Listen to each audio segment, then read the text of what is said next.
Hey there, Bridget Willard here with BridgetWillard.com. I help SaaS founders build their brands and get the kind of recognition that they need for their product development and product marketing.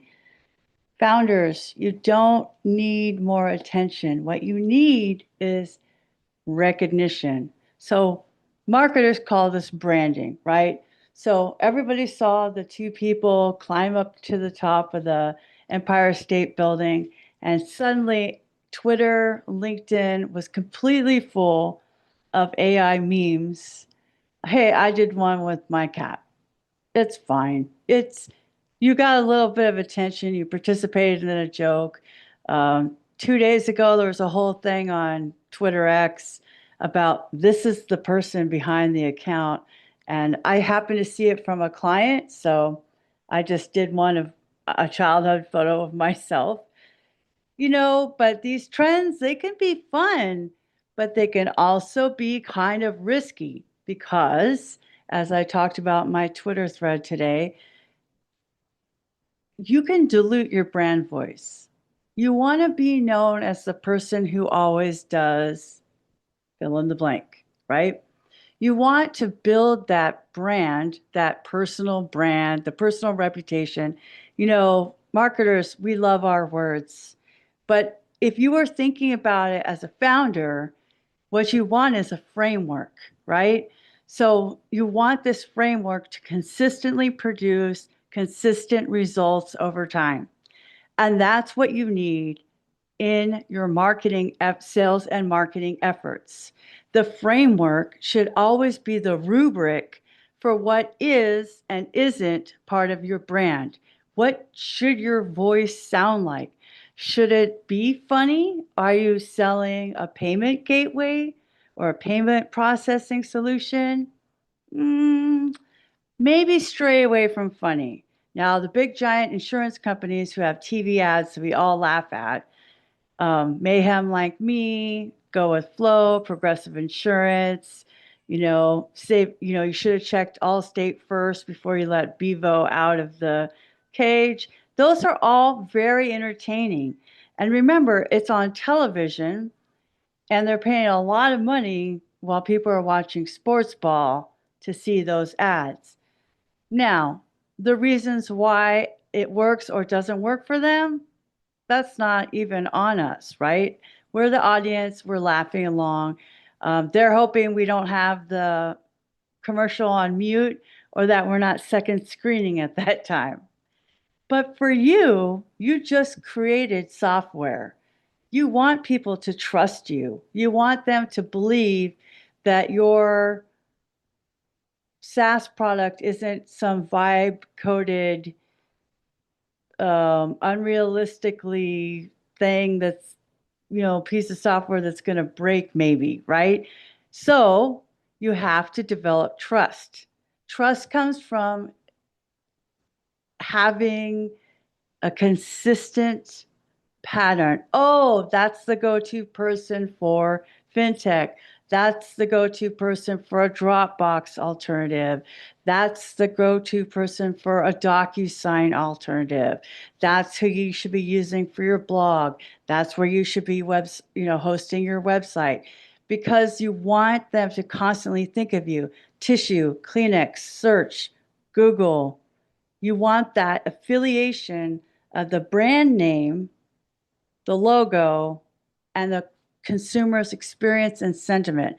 That's why I always say affinity leads to loyalty and loyalty leads to sales.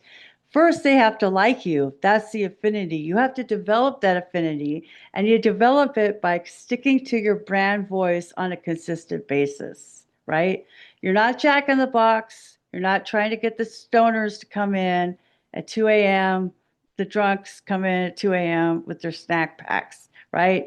You're you're getting B2B people who are serious about changing their tech stack to something that you built, that you're maintaining.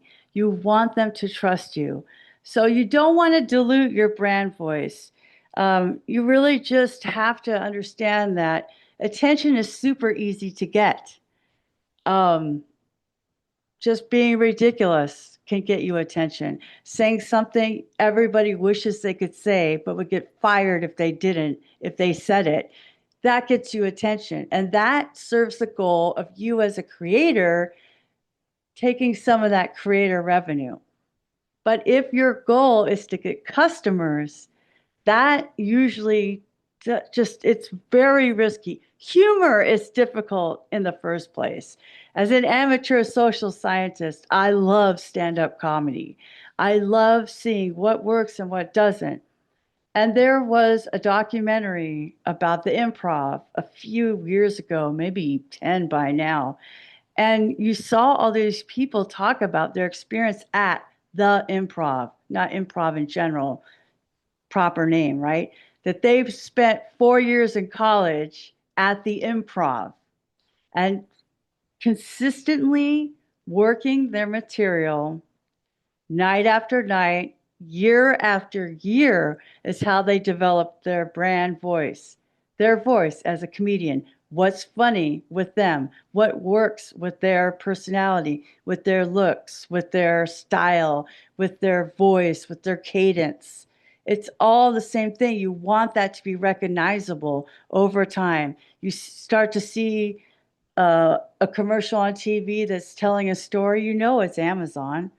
They're always trying to tell a story, right? So that's the thing. You really have to ask yourself, am I doing this to get a lot of likes and impressions, attention? Or am I doing this because I think my customer base just doesn't quite understand how much time they're spending reconciling their bank accounts, reconciling uh, their SaaS spend budget, dealing with security issues and what have you, right? This is where you need to think, what is the problem that your customers have that your SaaS product solves? Talk about that. Be the expert on that issue. Be the person who solves that problem. Develop your sales enablement tools. All these words everybody uses, right? Make the voice the same. If you already know what your sales objections are, then use those to form your flashcards to help train your salespeople, battle cards, right? To for the FAQ section on your website, for more technical information on the GitHub repo or wherever you have your knowledge base, to inform the content marketing on your website. And everybody should be speaking the same exact language so that these people know that your software is the go-to solution for problem Y, right? Attention evaporates. It's temporal. You're just constantly competing for the next big meme, the next funny thing. And you have to be really, really skilled at doing that. So, do you want to do it that way? I recommend against it. And my name is Bridget Willard. I make videos to help SaaS founders.